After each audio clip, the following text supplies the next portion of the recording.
Hi, I'm Will Carroll from Baseball Prospectus. Welcome to PROTRADE TV's The Insider. As we say goodbye to 2007 and these fine Devil Rays uniforms and the Devil Rays name, let's close out the year with a video mailbag. Yeah, it's a first, but I want to be able to answer your questions as much as I want to give you that inside scoop information. Now, who am I? That was the first question we got from Chef Pepper 21. Well, it's a good question. I'm Will Carroll.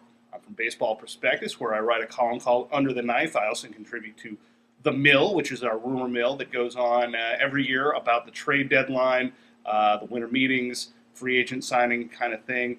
I've been writing for 6 years, been doing Under the Knife, which has been called the industry standard by someone as illustrious as Peter Gammons. So that's my qualifications.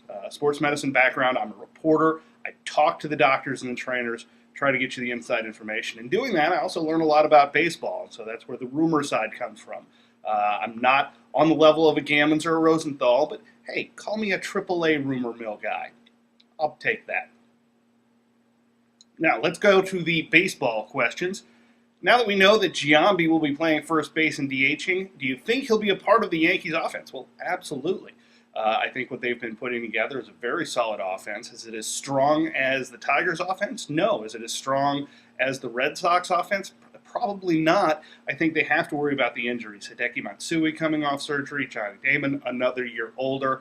Alex Rodriguez is back, and I think that's going to be the biggest part of their offense. But can Jason Giambi offer them some upside, some power? Absolutely, and I think putting up a similar performance to last year is going to be a big deal for him. Do you count on him to come through in an MVP type fashion? No. He's nothing more than a role player now, but he can be a pretty solid role player. What's my take on Johan Santana? Do I think he'll be moved? Absolutely.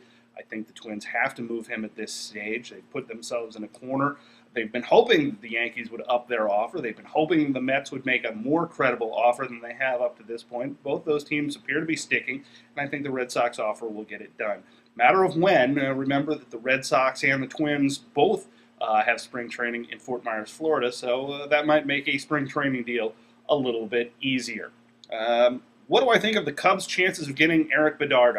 Almost zero at this stage. This could change. There's going to be a lot of movement there in Baltimore. That's certainly an area, a team that's in flux. I'm not really sure, looking at that lineup, that we know exactly what that team's even trying to do. Brian Roberts is a guy who might be traded. Again, the Cubs are mentioned there. Erik Bedard's a guy that could bring something back. When they saw the Dan Haren return, I think they kind of backed off, said, that was probably the market there.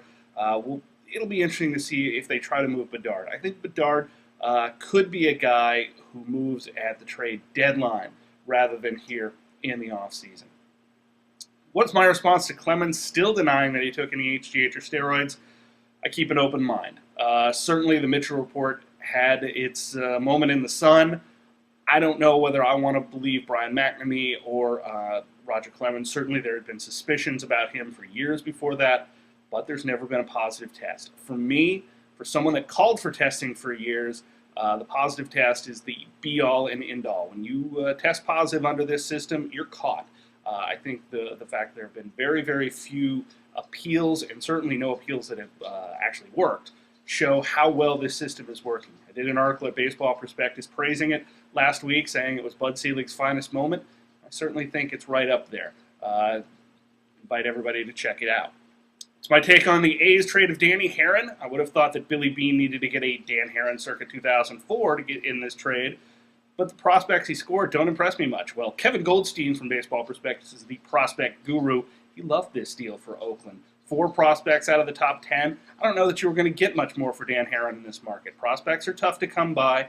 Certainly people are overvaluing their own prospects. We've seen that in almost every deal since last summer. So I'm not sure. Trades like this are ones where you really have to wonder, how is this one going to play out over the next 2 or even 3 years? Certainly, the Mark Mulder deal hasn't worked out for the St. Louis Cardinals, but then again, it hasn't really worked out for the A's either. Derek Barton might contribute this year. Dan Meyer certainly hasn't worked out. Just one of those deals that's sort of 6 of one, half dozen the other. Especially deals involving prospects. We have to wait 2-3 years down the road. Yeah, we all want to do instant analysis, and I'm guilty of that as well. But we won't really know how this trade turns out until a couple of years from now. Do I think Chris Carpenter will come back healthy and at a level near to what he was pitching at before? Do I think he'll have a lot of problems, and also because of his age, he might see a significant drop-off? No, not really. I mean, most guys come back from Tommy John surgery pretty well. This is a guy who proved that he knows how to rehab and come back from a significant shoulder injury. Carpenter is being used as a comp for Mark Pryor in a lot of places. I'm not sure I buy that. Carpenter's damage was much more significant than Pryor's, and yeah, take that for what it's worth. I do think Carpenter will be able to come back. The question is when. I think mid-season is a pretty good goal, and I think he'll come back as a good, not great pitcher. Be interesting to see whether he's able to keep up his velocity especially, or whether he's been able to use this period to try to adjust himself, become more of a control pitcher. That wouldn't surprise me as well. Last question for the day. I've been a lifelong Rangers fan. It's been rough the last 8 years. The team doesn't have a true leader. Just don't see Michael Young as a true leader, not like Pudge was, and Ron Washington has little experience as manager. So here's your question. Besides Salta LaMantia, which of the prospects from the Teixeira deal do you see playing at least one game in a Rangers uniform?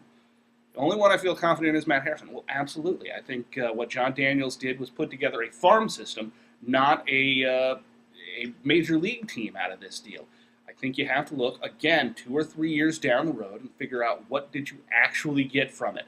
I loved this deal. I thought it was a phenomenal package, getting all those prospects, really rebuilding the system, and I think this is a deal that starts paying off in 2009, 2010, much more than it's going to pay off for 2008. It's going to be a very interesting AL West.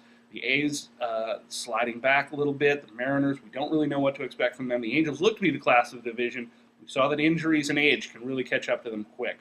Thanks for everybody watching here at ProTrade TV. I'm Will Carroll from Baseball Prospectus. We'll see you next year in 2008.